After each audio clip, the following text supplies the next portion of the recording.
Peter. Kag sa saad ni Ginoong Hesukristo sa Juan Kapitulo 14, versikulo 1, tubtob sa 3, nagpasalig siya nga kinahanglan hindi kamo magkaluya o magkasubo ang inyo tagipusoon. Magsalig kamo sa Dios kag magsalig man kamo sa akon. Sa balay sang akon amay may madamo nga puluyan. Kung hindi pa maghahambal ba, kuntani ako sa inyo nga magakadto ako agod sa pag-aman sang hulot para sa inyo. Kag sa makakadto na ako kag makaaman sang hulot para sa inyo, magabalik ako liwat kag pagabatunon ko kamo diri sa akon. Agod nga kundiin gani ako didto man kamo. So ginsaad ni Ginoong Hesus, saad kag ginpaybalo bisan pagani sa manugtunda. Ginwali gintudlo nila ni Apostol Pablo kag nila ni Pedro kag ni Juan. So karon diri sa bersikulo 21 sa Filipos kapitulo 3 nagasiling, "Who shall change our vile body, that it may be fashioned like unto his glorious body, according to the working whereby he is able even to subdue all things unto himself." Sa versikulo 20, he looks for the return of the Savior. Sa versikulo 21, he longs for the redemption of his body. Gintubos kita ni Ginoong Hesus kag nga may paglaom kay ang aton kalag, aton espiritu gintubos mismo ni Ginoong Hesus. Pero ari man kita sa gihapon diri sa kalibutan, pero maabot ang panahon nga sa pagbalik ni Ginoong Hesus, iya man tubuson ang aton lawas. Ginsaad na, sigurado na. Pero ang actual nga pagbato naton sinang pinasahi nga klase sang lawas. Ano nga klase sang lawas? Siling diri sa versikulo 21, "That it may be fashioned like unto his," meaning Jesus, "glorious body." May kaangay kita nga lawas sang lawas ni Kristo Hesus. Milagroso ina nga klase sang lawas. Ina nga lawas kung ginhambal sa balaan kasulatan kaangay sang lawas ni Ginoong Hesus, hindi madunot, hindi na mapatay. Kag si Ginoong Hesus nakasulod sa closed room dito sa upper room sa paghatag sang kalinong pagidait kag paglipay sa iya nakulbaan nga mga gintutunan. Si Pablo mismo nagsiling sa Roma 8:23, hindi lamang ang creation ang binuhatan sa Ginoo, kundi kita man nga nakabaton sang una nga bunga sang Espiritu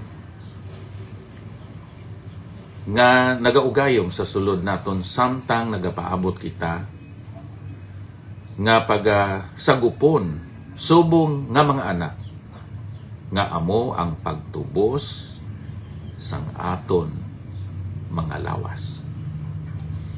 Mga lawas nga hindi madunot, mga lawas nga hindi mapatay, amo ina ang mabaton sang mga Kristiyanon. Sino ini sila? Mga lawas nga hindi madunot, batunon sang mga una nga mga Kristiyanon nga napatay. Banahon sila kagatagan sang hindi madunot nga sahi sang lawas.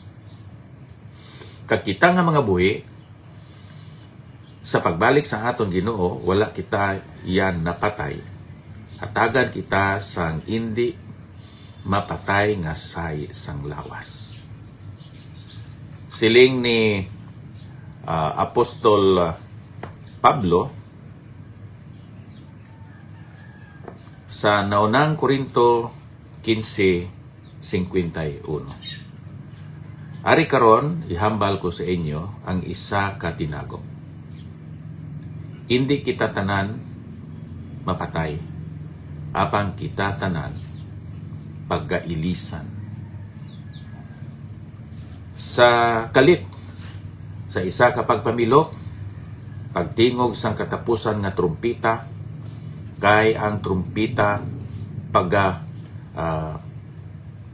patunggon o patunugon, kag ang mga patay pagabanhawon nga may mga lawas nga hindi na madunot, kag kita pagailisan. Kay ining lawas nga madunot, pagailisan sang lawas nga hindi na madunot, kag ining lawas nga mapatay, pagailisan sang lawas nga hindi na mapatay. Kag sa dira nga ang lawas nga madunot, ilisan sang hindi madunot, kag ang lawas nga mamatay, pagailisan sang lawas nga hindi na mapatay. Siling ni Apostol Pablo, ano ang matabo? Matuman na gid, no? Ang saad sang aton nga Ginoo. Ano ang saad? Siling dire nagasiling, kag nasulat nga nagasiling, ang kamatayon ginlamoy dira sa kadaugan. So amo ini abyan ang matabo kon magabalik na si Ginoong Hesus sa pagkuha sang mga tumuluon niya. I-redeem, tubson ang mga lawas sa mga tumuluo ni Kristo Hesus. Kag siling diri sa 1 Thessalonians chapter 4 verse 13, "But I would not have you to be ignorant, brethren, concerning them who are asleep, that ye sorrow not even as others which have no hope." Isa sa mga kabangdanan kung nga nagakasubo gid ang mga tao, labi na gid sa panahon nga may mapatay sa ila panimalay, sa ila grupo, amo ini, sila ignorant. Wala sila sang kasayuran o sang ihibalo nanungod sa kaimtangan sang mga tao sa tapos nga sila mapatay. Pero kung Kristohanon kag nakahibalo sang mga pagtulunan sa balaan kasulatan, masubuan man gid siya pero hindi kaangay sang kasubo nga na-experiensyan sa mga tao nga walay Kristo, wala sang relasyon sa Dios pinagi sa pagtuo kay Kristo. Sila mga tao nga wala sang kaluwasan, wala sang kasiguruhan, wala sang kabuhi nga walay katapusan. Kag wala sila sang paglaom dira sa kay Kristo Hesus. Tungod sila nagakasubo sa grabe nga klase nga say sang pagpangasubo. Pero ang Kristohanon may mga pasalig nga ginhatag ang alagad sa Ginoo nga si Apostol Pablo. Nagsiling siya sa 1 Thessalonians 4:14, "For if we believe that Jesus died and rose again, even so them also which sleep in Jesus will God bring with him. For this we say unto you by the word of the Lord, that we who are alive and remain unto the coming of the Lord shall not prevent or precede them who are asleep. For the Lord himself shall descend from heaven with a shout, with the voice of the archangel, and with the trump of God. And the dead in Christ shall rise first.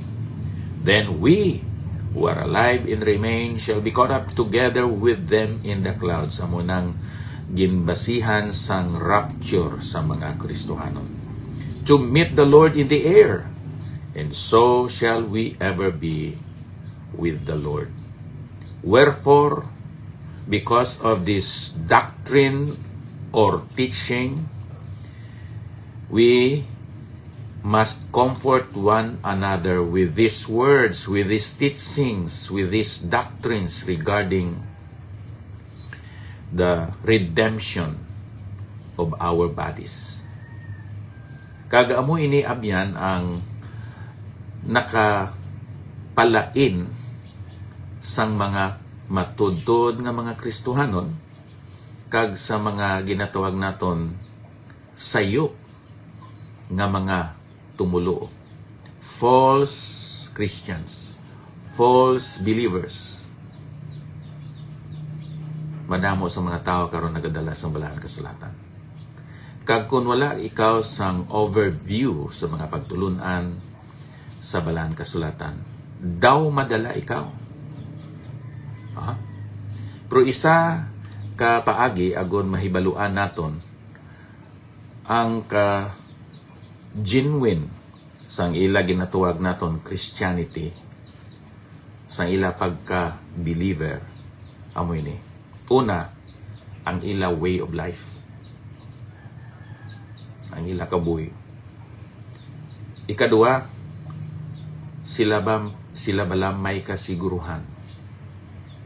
Do they have this assurance of salvation in Christ Jesus? Kag isa pagid ang authority sang ila mga pagtudlo. Kung madamo sang mga authorities sa mga pagtudlo, nagasumpaki ang mga pagtulunan kag doktrina. Isa sa mga arguments sa mga tao nga nagatudlo nga hindi lang Biblia ang aton basihan sa aton mga pagtulunan kag doktrina. Amoy ni. Ang ilang ginasiling, hindi tanan nga kamatuoran ara sa Biblia. Sa ipananglit, ari man ko sa Bahay City, inang Dumaguete City, matuod ina nga lugar. Ara ina sa Wikipedia, ara ina sa mga almanaki, ara ina sa mga encyclopedia. Kag nakita, nakadtuan sang mga tao nga matuod gid nga may Dumaguete City. Tungod sina, masiling sila nga matuod ang Dumaguete City pero wala nasulat sa Biblia. Busa hindi tanan nga mga matuod ara sa Biblia. Kagtungod sina, hindi lang Biblia ang aton authority sa mga pagtulunan o doktrina. Do kanami mano. Pero wala kita naghambal sang geography na nungod sang Dumaguete or sang Pilipinas for that matter. Ang aton ginatudlo nga doktrina nga ginbase lang dira sa Balaang Kasulatan, ang doktrina na nungod sa kaluwasan. So, amoy naabyan nga kung in matters of faith, pagtulunan, pagtuo, and practice or way of life, ang Biblia amo ang aton sandigan kag basihanan. Tanaw-abla ninyo tungod kay hindi ginbase ang mga pagtulunan aton hambal na gid sinang Papa sa Roma. Nagasiling siya nga pakamayuhon o hatagan sang blessings ang mga personas nga nagakabuhi, nagapuyo, subong mag-asawa bisan pareho sila nga lalaki o kon pareho sila nga babae. Hatagan kuno sang blessing. Kag siling sang isa, magsiling gani nga magahatag sang blessing, daw ginapahayag dira ang kaluoy. Ang kaluoy sang simbahan sa sinang nagapuyo-puyo subong mag-asawa bisan sila nga duha lalaki o kon bisan sila nga duha pulos babae. Ginsupak na nimo ang authority sa Balaang Kasulatan. Di magapabilin ikaw sa amo inang klase sang pagtulunan tungod kay ginisip nimo nga authoritative ang Papa sa Roma? Busa abyan, ang aton rason kung nga ang mga pagtulunan nga kag sa Cabancalan City. Halin pa diri sa Bay City Fellowship Baptist Church, ako si Pastor Epafras Sakara. Nagasiling, ang Diyos magapakamaayo sa aton tanan. Your love is not